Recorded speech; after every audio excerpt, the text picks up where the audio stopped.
Hi everyone, I'm back with another Jill and her Jacks. It's been a while, it's been a minute since I've been back, and I know I owe everybody a video. But also, I've been just doing a lot of thinking, and I think my videos so far have been more on the humorous side. This one's probably a little bit more serious, actually. Um, I've been contemplating it for a little while. I have talked with some of my girlfriends to get some input, and everybody agrees with me that now's the time for me to roll out astronaut Jack.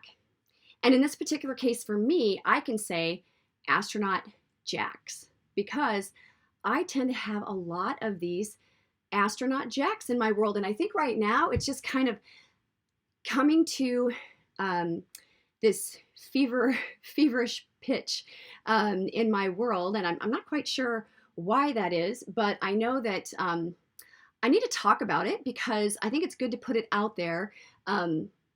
It's interesting. I've been doing all this kind of Abraham Hicks, law of attraction, getting in your vortex kind of thing. So any of you Abraham Hicks fans out there will know what I'm talking about.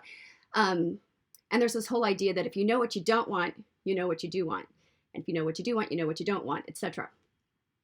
And although I don't think I'm supposed to, according to this law of attraction, be really putting out there kind of current state stuff and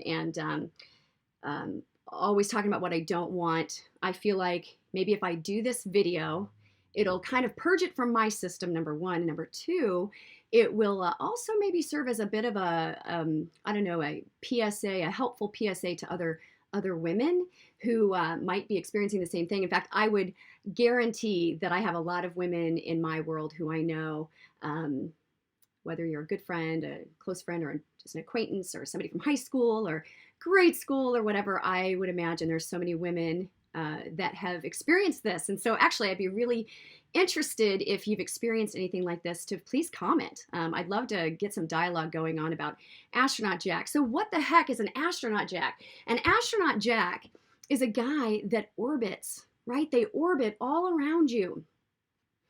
And this can go on for years. It's amazing. And these guys that do this, and like I said, I actually have multiple of these in my world right now. And I think the key in the orbiting Jack, and the reason I think it's so important to talk about it, and like I said, this is not necessarily a humorous topic. I'm sure that we can find some humor in it. But actually right now, I'm just, I'm to the point where I'm done with orbiting Jacks because they are, they've got no good intentions for you as a human being, honestly, as a person. They may come across as if they're your really good friend, like, oh, but we're really good friends. Or it could be somebody from 20 plus years ago that you used to date. I might have a couple of those who now come back around after they've had more life experience, right? And they've been married, maybe they've been divorced, maybe they've been married again, maybe they're on the verge of a divorce. So some of these guys could be way back in your past and they're coming back around now as we're adults. And they're like, oh my gosh, I've seen you grow. I've watched you grow. And oh, you were so amazing back then in those couple of months that we dated. And you're even more amazing now. But you were so amazing then. And I remember everything about the time that we were together. And it's like, really? Do you remember when you cheated on me back then? Do you remember that? It could be, like I said, it could be more current people in your world who, same kind of thing. They kind of like, they orbit all around you. And I saw something the other day, and I'm going to read this actually. He wanted the banter, my maturity, my interesting life and stories, my face, my body, and our chemistry. He wanted to take. And he didn't want to give me anything other than the bare minimum. His selfishness was repugnant. I saw that online, like somebody else had posted about something like this, and I'm like, oh, girl, I feel you. So this is the thing. How do you know if you're being orbited, right? How do you know if somebody's actually really interested in you? It's all about investment, okay? Just remember that actions speak louder than words. So if you've got guys in your world that are telling you, maybe they're telling you, I'm about to get divorced, or maybe they're telling you, I'm about to break up with somebody, or maybe they're telling you, I have broken up with somebody. Gosh, and then they're telling you, I care about you and I value you. But what they do is they basically come around you, they give you a lot of low investment stuff to just kind of keep you again, or to keep themselves really in your orbit, right? So they give you, it's kind of like breadcrumbing. They just give you little bitty breadcrumbs. And none of it is high investment. It's low investment. So again, women, ladies, think about this. Do you have anybody in your world who is not investing much at all? In fact, maybe, like I said, maybe it's like the occasional text, maybe an occasional phone call. Maybe it's, an occasional sweet thing that they might say, or a song, or it could be a lot of different things, right? So really low investment shit. And when do they do that? They probably, though we don't know for sure, they probably are doing this when they have somebody else that they're actually investing their time and energy into, right? That they're actually being consistent with. And then when that person doesn't treat them well, or they're feeling a little insecure, or they're thinking, I need some extra reinforcement. I need an ego boost. Then that's when they kind of orbit back around you. Like I said, they're always kind of there, but they swoop in and out. There's a lot of inconsistency, a lot of hot and cold. Another tip I would say, in like, how do you identify who these people are, and whether or not they're actually good for you, and whether or not they actually have true intentions of actually, I guess, being somebody that's meaningful in your world. I would say another way to kind of test that out would be, do they give more than they take?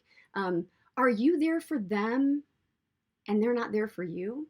That's a big one, actually. Like I know somebody who, when they need something and they reach out with something that's heartfelt, I usually respond.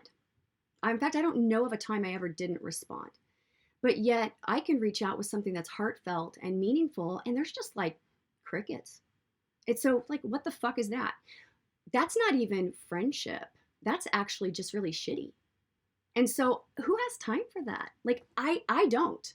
I don't even have time for that in my life. Certainly don't have time for that from a romantic, perspective, because I'm so much more valuable than that.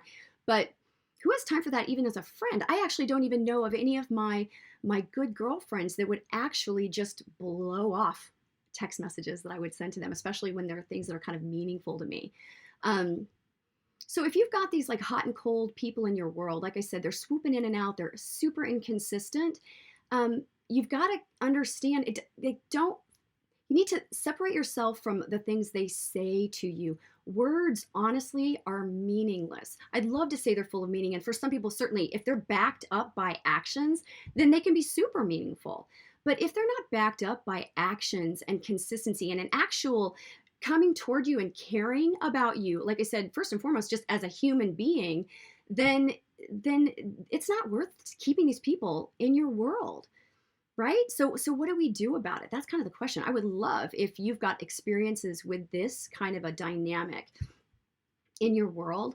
Feel free to comment. I think there should be comments on the YouTube page there to be able to share, your experiences or your thoughts on what do we do, right? What do we do about this? In my opinion, the best thing to do is to just shut it down. Don't allow it. Don't allow it. Blow people off. Who cares? I'm to the point right now where zero fucks are given about this dynamic with these people and what they think about me. I don't care. My time is much, much better spent investing in people that are investing in me, which is exactly, what I'm doing. And I think, I don't know. So I guess it's just kind of giving them oxygen. Stop giving it oxygen. Stop thinking that the words mean anything, because they don't.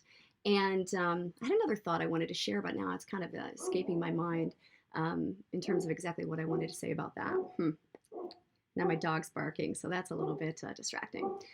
Anyway, I guess the bottom line is, if all of us women would not give these guys reinforcement, then maybe it would stop. And so I think that's what we need to do, is just, we need to invest our time in people that invest in us, like genuinely invest in us as people.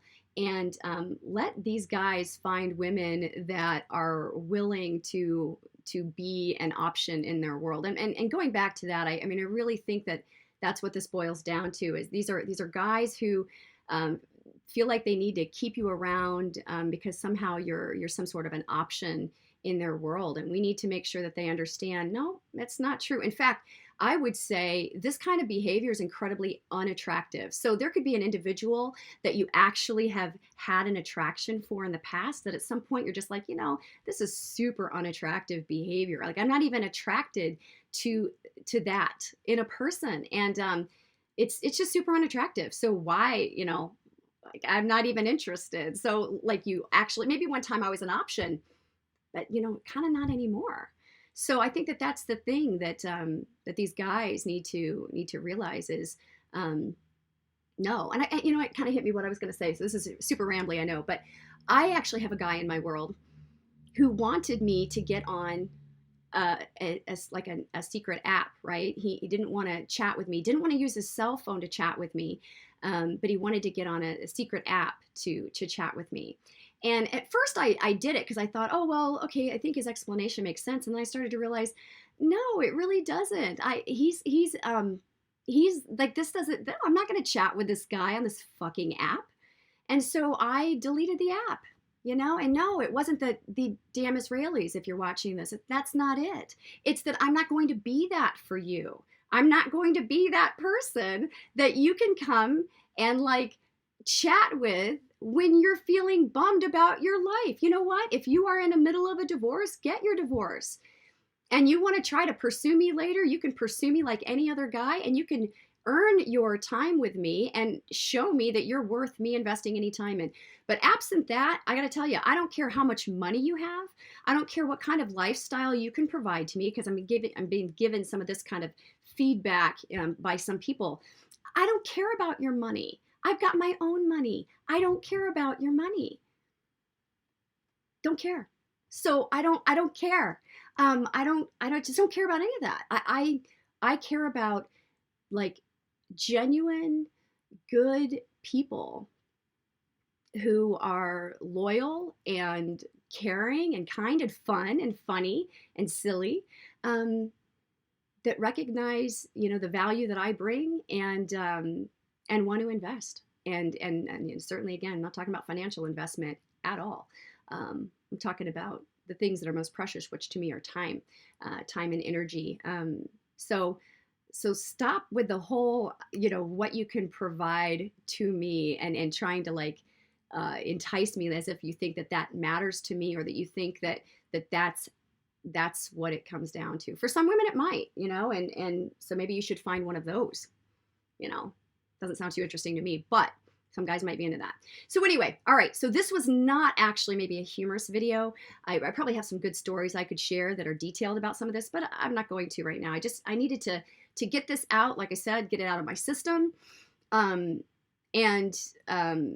hoping that kind of purging not only these thoughts from my mind, of getting them out there, that it kind of purges maybe even these people from my world.